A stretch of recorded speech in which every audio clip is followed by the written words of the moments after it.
médico residente del Hospital Saturnino.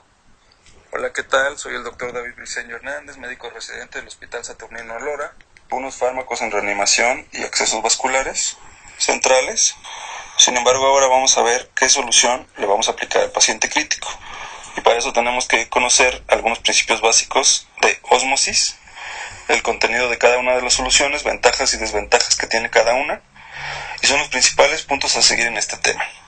El doctor David Briceño le da la bienvenida y recuerden que en el chat tenemos abiertas las preguntas para el que desee comentar.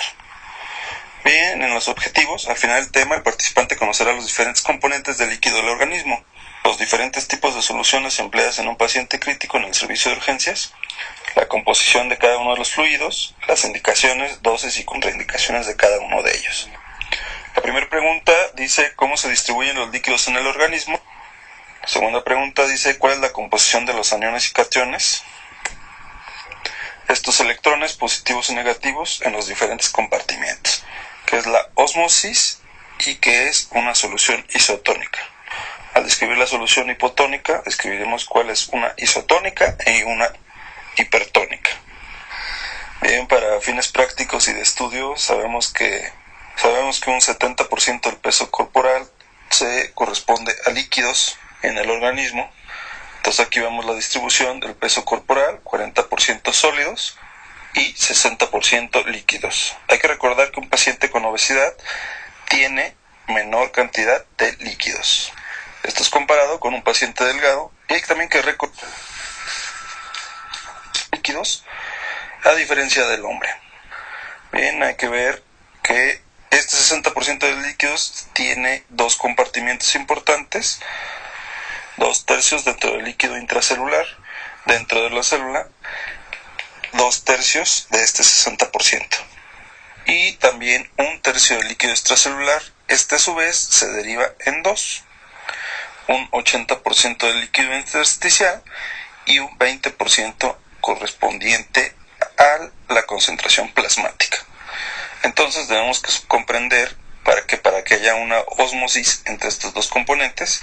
Entonces debemos comprender que para que haya una ósmosis existen dos componentes o varios componentes importantes que los iremos mencionando.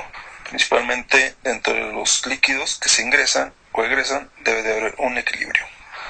Sabemos que de agua metabólica 200 mililitros, de alimentos ingeridos 700 mililitros y de líquidos ingeridos 1600 mililitros, haciendo un total de 2500 mililitros. Sabemos que las pérdidas del tracto gastrointestinal son 20 mililitros, los pulmones 300 mililitros, a través de la piel 500 mililitros y la excreción renal 1500 mililitros, haciendo un total de 2500 mililitros. Aquí entran varios factores en un paciente con intubación, o en un paciente con fototerapia, en un paciente pediátrico o en personas que vivan en un lugar caluroso. Entran estos factores importantes. Incluso son las ganancias o los aportes intravenosos, etcétera, etcétera. Una pérdida de 2.500 mililitros y un ingreso de 2.500 mililitros. Esto para ejemplificar que hay una homeostasis entre egresos e ingresos. Si vamos al líquido extracelular, esta parte externa de la sangre, debemos comprender y conocer, y debemos comprender cada uno de los componentes del plasma. Si vamos a los componentes del plasma, debemos comprender y conocer los diferentes componentes, que son sodio, cloro, potasio, calcio, magnesio, para cuando pongamos soluciones, saber cuáles son los componentes que hay en este espacio vascular donde nosotros conectamos las soluciones y le vertimos al paciente estos electrolitos. Bien, decimos que de sodio tenemos entre 136 a 142 microequivalentes, cloro 95 a 103 microequivalentes, potasio 3.8 a 5, calcio de 4.6 a 5.5, fósforo de 1.7 a 2.6 y de magnesio 1.3 a 5 microequivalentes. La osmolaridad es de 300 más menos 10 según el libro de Fisiología de Tórtora. En algunas otras bibliografías tenemos que tenemos a 290 más menos 10. También hay un equilibrio entre los electrolitos de carga positiva y de carga negativa. Es decir, entre aniones y entre cationes hay un equilibrio que también debemos conocer entre los diferentes componentes. Tenemos en el líquido plasmático líquido intersticial y líquido intracelular. A nivel de sodio tenemos una gran cantidad de 142, potasio de 4, magnesio de 2 y calcio de 5 en promedio. Y aquí me hace un total de cargas positivas de total de 153. En el mismo líquido plasmático tenemos cloro de 104, fosfato de 3, sulfato de 1, ácidos orgánicos de 6, proteínas de 13, bicarbonato de 27. Todos estos con cargas positivas, y si yo lo sumo me da un equilibrio de cargas positivas y negativas, y si yo lo sumo me da un total de 153. En el líquido intersticial, es decir, entre las células, tenemos un sodio de 144, un potasio de 4.5, un magnesio de 1, un calcio de 2.5, haciendo un total de 152. Y si sumo las negativas, también me da un total de 152. Y dentro de la célula, aquí lo ejemplificamos en verde, lo que debe de haber. Hay que tener siempre en cuenta que hablemos de sodio y potasio. Siempre hay que tener en cuenta que dentro de la célula el sodio siempre es bajo en relación de 10 microequivalentes, pero el potasio dentro de la célula fuera de la célula era de 4, ahora dentro de la célula va a ser un espacio de 150 microequivalentes. También si sumamos lo correspondiente al líquido intracelular me da una carga positiva de 200 y una carga negativa de 200. Entonces vean cómo en los diferentes compartimientos tenemos una relación de cargas positivas y negativas correspondiente a electrones y cationes. Existe este principios de ósmosis, que es elemental que lo conozcamos. Este esquema lo pueden encontrar en el libro de Guyton. Nos ejemplifica un ejemplo de un recipiente cerrado, uno arriba y uno abajo, y en medio de este recipiente hueco de forma cilíndrica tenemos justo en el centro una membrana semipermeable, es decir, que permite el paso de líquido de un componente a otro, pero no de solutos, ya que los solutos son demasiado grandes para pasar a través de esta membrana. La pregunta que les hago es que si nosotros vertimos líquido a través de un lado o del otro, ¿a qué nivel encontraremos el líquido? Hay quien dice estará más elevado del lado izquierdo que del lado derecho. Hay quien dice que va a estar igual porque el líquido pasa igual de un lado a otro. En realidad no va a ser así.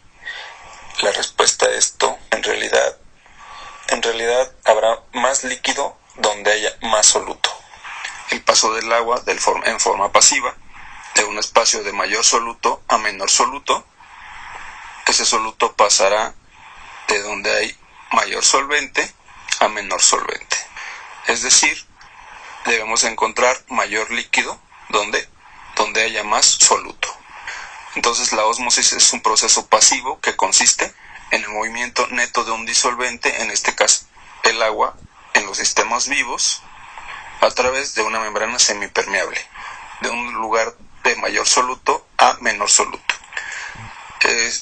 Esto es muy importante porque las membranas endoteliales generalmente son semipermeables, y si yo aplico una solución característica, dependiendo de la cantidad de moléculas y el tamaño de las mismas, provocará la entrada de un espacio a otro espacio.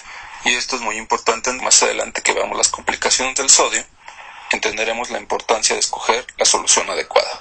Se dice que una solución isotónica, iso igual al mismo, las concentraciones totales de moléculas de agua, disolvente y partículas de solutos impermeables son iguales en ambos lados.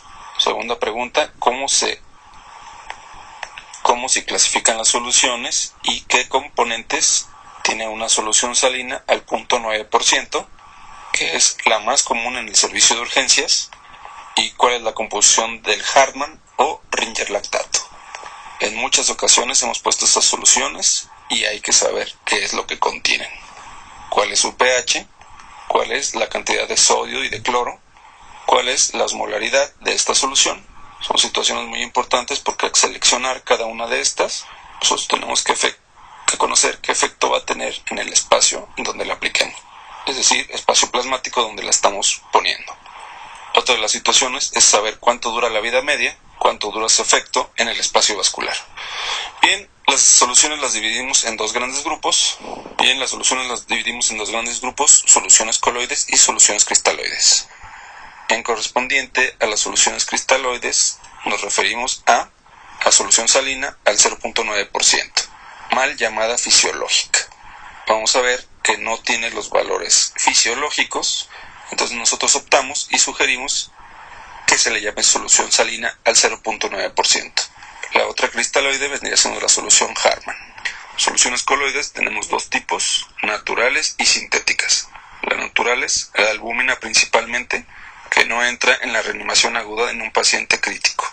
Y sintéticos tenemos almidones, gelatinas y dextranos. Y de estos vamos a ver las características y los efectos secundarios que cada una tiene de ellas, así como las dosis máximas de cada uno de ellos. Vamos a iniciar con la más común, que es la solución salina al 0.9%. Es un cristaloide, hay soluciones al 0.45, al 0.9%, al 3%. La más común es esta que está al 0.9%, que es la más usada en los servicios de urgencias. Si quisieran usar al 0.45, podremos tirar la mitad de esta solución para convertirla al 0.45, para completar la otra mitad con agua inyectable. De esa manera tendríamos soluciones al 0.45. Ustedes se preguntarán en qué casos se podrán utilizar la solución salina al 0.45%. En casos de hipernatremia, en estados hiperosmolares, en cetoacidosis diabética. Se pueden utilizar estas soluciones al 0.45 o también llamadas al medio molar. La vida media de una solución salina es de aproximadamente de 1 hora. ¿A qué se refiere? A que si yo aplico esta solución, digamos 1 litro en el espacio vascular, después de 1 hora solamente tendré 1/3 de la solución. Lo demás tendrá a fugarse al intersticio e inclusive a nivel intracelular. Y entonces la vida media real de expansión es de 1 hora. Se dice que una solución salina expande a 200 cc, una solución salina de 1 hora. La composición de la solución salina, pregunta de examen típica: sodio de 154, cloro de 154, las molaridades de 308, de ahí que no es tan fisiológica como decíamos, de hecho queda ligeramente hipertónica con respecto al plasma, y el pH pues menos fisiológico. El pH a nivel sanguíneo es de 7.45, 7.35, 7.45 y esta solución es de 8. pH de 5. Entonces ligeramente hipertónica respecto al plasma. La siguiente solución cristaloide es una solución Harman. Es una sola presentación, su vida media es de 1 a 2 horas, casi igual que la solución salina. El Harman expande de 100 a 200 y la composición varía en relación a la salina. Tiene menos sodio, tiene 130 equivalentes, cloro de 109, menos cloro. De hecho, la solución salina a grandes cantidades se puede producir acidosis hiperclorémica. Esta solución Harman tiene menos cloro, 109, tiene algo de potasio, 4.000 equivalentes, tiene lactato que una vez metabolizado producirá el bicarbonato, calcio de 3, pH de 6.4 y la osmolaridad ahora me queda ligeramente hipotónica en relación al plasma, pensando que lo ideal del plasma es 290, queda ligeramente hipotónico. Entre solución salina y solución Harman, para el paciente con choque hipovolémico, no hay estudios en la actualidad que nos apoyen entre una u otra. Aquellos que ocupan solución salina expresan que no tienen lactato y si el paciente está mal perfundido no va a tener problema. Aquellos que apoyan la solución Harman comentan que el lactato para el paciente con acidosis a nivel hepático nos dará bicarbonato y eso ayudará a la acidosis del paciente. Sin embargo, entre salina 0.9% y Harman, para un choque hipovolémico se debe iniciar con cristaloides y no hay estudios con evidencia fuerte entre una y otra. Lo que sí se sugiere que en el paciente politraumatizado hay en el paciente politraumatizado ciertas situaciones bien específicas para utilizar solución Harman. ¿En qué situación se imaginaría que un paciente necesita solución Harman para reponerse en este inicio? La respuesta más adecuada sería el paciente quemado, ya que la fórmula de Parkland sugiere la solución Harman. ¿Qué otro paciente politraumatizado requerirá solución salina, independientemente del shock hipovolémico? Bien, de acuerdo a últimas guías en trauma de cráneo, siempre en traumatismo craneoencefálico se utilizará solución salina de acuerdo a la osmolaridad, por la osmolaridad que tiene en relación a la osmolaridad del Harman. Si tienes un paciente con shock hipovolémico pero además trauma de cráneo asociado, debes reponer volumen con solución salina. Si tienes un paciente con trauma pero además con quemaduras, debes iniciar con solución Harman. Y así hay algunas soluciones específicas para utilizar una u otra, pero en general para hipovolémico puro no hay un concepto entre salina y Harman. Aquí en el cuadro que estamos viendo nos comparan los elementos que tienen plasma, la solución salina o el Ringer lactato y el Harman. Vemos en promedio el sodio, 141 de sodio, en la salina sodio de 154, Ringer lactato de 130, cloro de 103 en el plasma, sodio en la salina de 154 y vemos en el Ringer un poco menos de cloro, es decir, no tiene tanto riesgo de la acidosis hiperclorémica. Sin embargo, se ejemplifican aquí en esta tabla los pHs, ¿verdad? El plasma es de 7.4, la osmolaridad de 290 y desafortunadamente la salina queda acidótica. Y aquí el Ringer es un poco más fisiológico, aunque no llega a ser fisiológico, obteniendo un pH más adecuado. Y hay que ver las osmolaridades, un promedio de 290, salina de 3.8, por eso decíamos que es ligeramente hipertónica, y el Ringer lactato de 2.73. Continuaremos con los coloides. La pregunta sería, ¿qué son los coloides? ¿Cuál sería el umbral de filtración glomerular? Y es importante recordarlo porque cuando uno escoja un determinado tipo de coloide, de acuerdo al tamaño de sus moléculas, voy a saber cuánto tiempo va a perdurar en el espacio vascular, y se debe saber que entre más grandes sean las moléculas, mayor riesgo existe en tener el paciente un daño a nivel glomerular. ¿Cuáles serían las ventajas y las desventajas de los coloides? Se dice que un coloide es un fluido con partículas de gran peso molecular. Bien, decíamos que la albúmina no tiene, la resucitación urgente no tiene cabida en esta situación. Inclusive cuando hay un paciente quemado que requiera la utilización de albúmina, algunos artículos sugieren que se dejen pasar al menos 24 horas para aplicar la albúmina, y esto es para evitar que se fugue la albúmina a un tercer espacio. Entonces sabemos que después de 24 horas esta fuga disminuye y ahí es cuando se permite su utilización. Y también nos comentan que en paciente con shock hipovolémica también no tiene cabida el uso de albúmina. El umbral de filtración glomerular, decíamos, hay que recordarlo, 55.000 Daltons.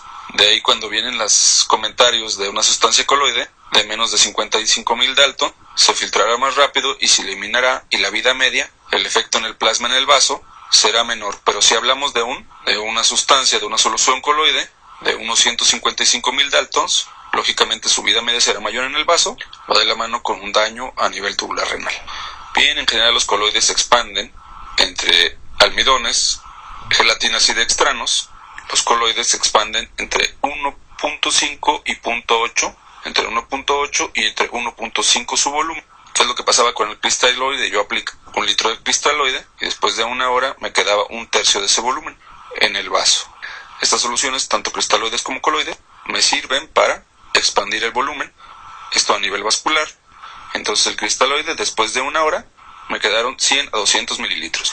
Y el coloide me llega a aumentar. Si yo puse 500 mililitros, puede aumentar más de 500, aumenta entre 1.5 su volumen dentro del vaso. Entonces, esto es importante ya que expanden más que los cristaloides.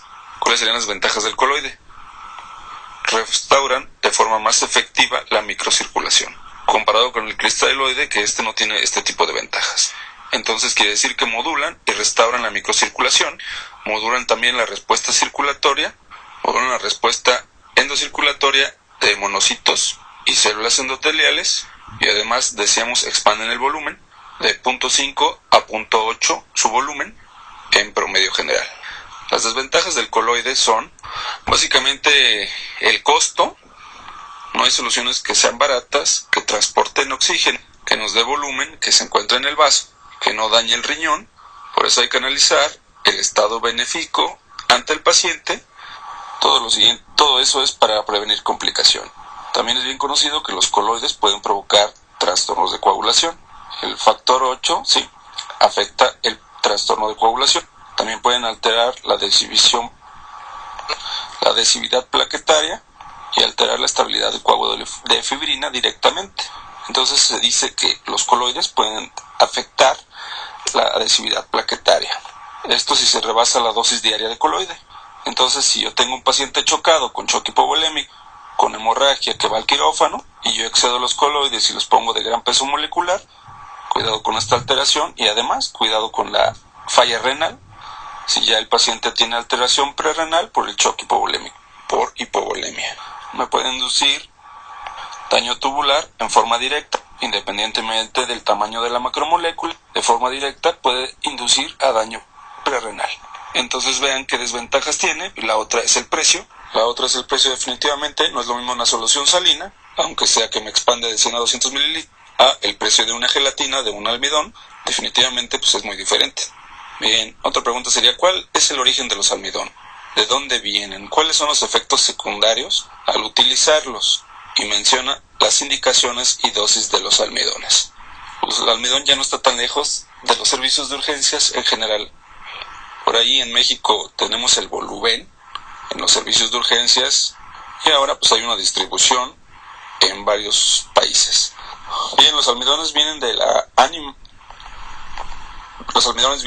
amilopectina, del almidón de maíz. Vean los pesos moleculares, recuerden. Bien, la filtración glomerular, 50.000 Dalton. Bien, los almidones de alto peso molecular están en promedio en 450.000 Daltons. Los de mediano peso están en 200 a 250.000 Daltons. Y los de bajo están entre 75.000 y 175.000 Dalton. Entonces, si nuestro umbral de filtración está entre 55.000, inclusive los de bajo peso molecular, son muy buena elección.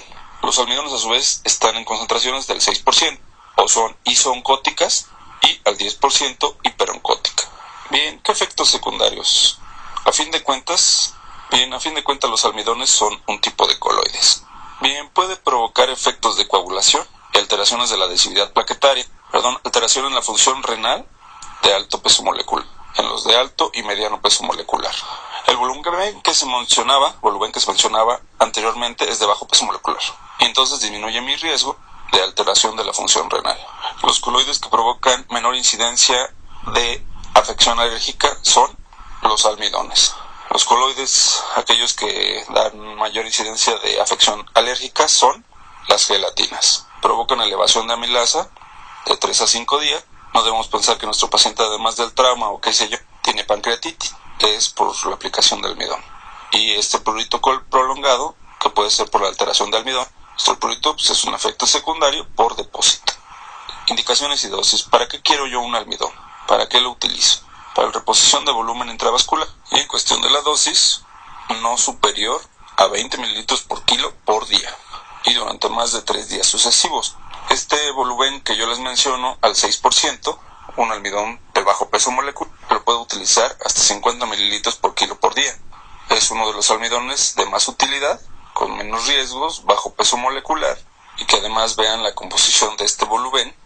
Viene como la solución salina, 154 de sodio, 154 de cloro, el pH queda ligeramente más ácido, pero la osmolaridad es ligeramente hipertónica, como la solución salina. Bien, dice, este volumen al 6%, una infusión rápida de 500 mililitros durante 20 minutos aumenta mi volumen al 100% por 3 a 4 horas, es decir, me va a aumentar otros 500 mililitros a nivel vascular. Estas moléculas jalarán, por ese principio de ósmosis, líquido intracelular al intersticio y del intersticio hacia el vaso.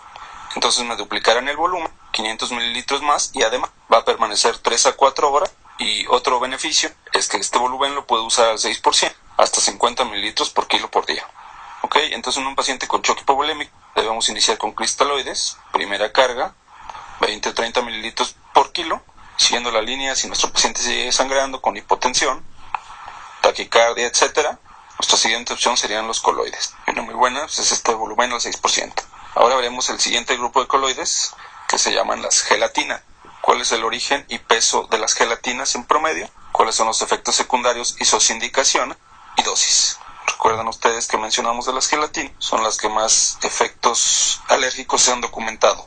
¿De acuerdo? Bien, dice, son polipéptidos de la degradación del colágeno animal. De la vértebra de bovinos se obtienen generalmente las gelatinas. Están comercializadas como el Hemocel y el Gelafundin. Su peso molecular oscila entre 15.000 y 90.000 daltons. Entonces queda ligeramente bajo en relación a los almidones, incluso los almidones de bajo peso molecular.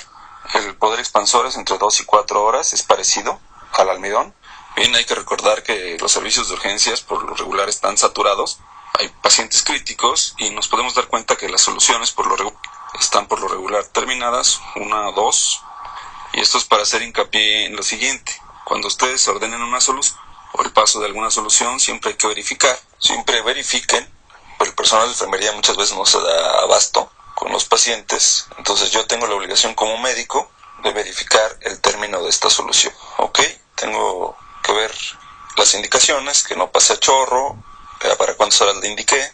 En general, cuando se da una orden, pues hay que verificar que se realice, porque si no nuestro paciente acabará más grave de cómo llegó. Bien, efectos secundarios de las gelatinas. Una vez más, alteran coagulación en menor grado que almidones y dextrano. Entonces la gelatina es la que más grado de alergias tiene, pero es la que crea menos problemas en relación a coagulación. Alteración de la función renal. Tiene reacciones alérgicas y el riesgo de infecciones como la espondilitis anquilosante, y esto es por haberse obtenido por las vértebras, la colágena de las vértebras. Sin embargo, dice también este artículo, no hay documentados casos como tal.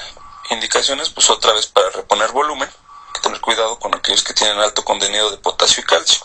El Gelafundin tiene alto contenido de potasio y calcio, y si mi paciente tiene hipercalcemia o hipercalemia, lo puedo agravar. La dosis es otra vez no más de 20 mililitros por kilo por día. Y el siguiente de los coloides son los dextranos. Los dextranos son polisacáridos obtenidos de la polisucrosa, transformados a polígonos de glucosa.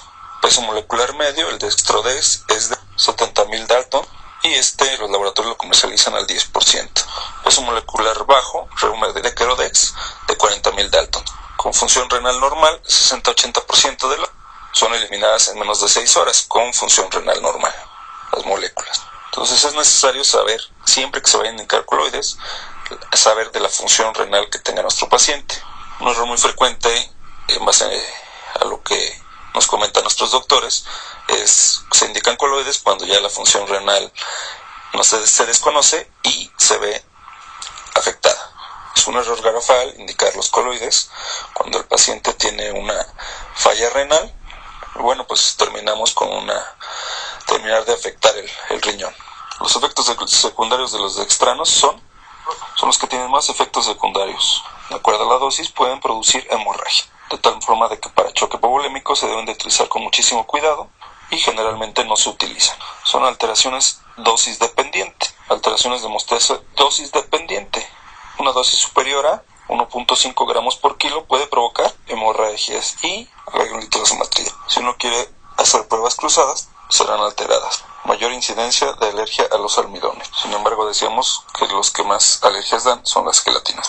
Bien, indicaciones y dosis. El dextrano, 40, puede llegar a provocar sangrados, tal es así que se utiliza como profilaxis de tromboembolismo, embolismo pulmonar grave, y otro que está en experimentación es el Red Flu, solución hipotónica al 3%, y dextrano 70 para reposición a nivel extrahospitalario. La dosis de dextrano sigue siendo no menos de 20 mililitros por kilo por día.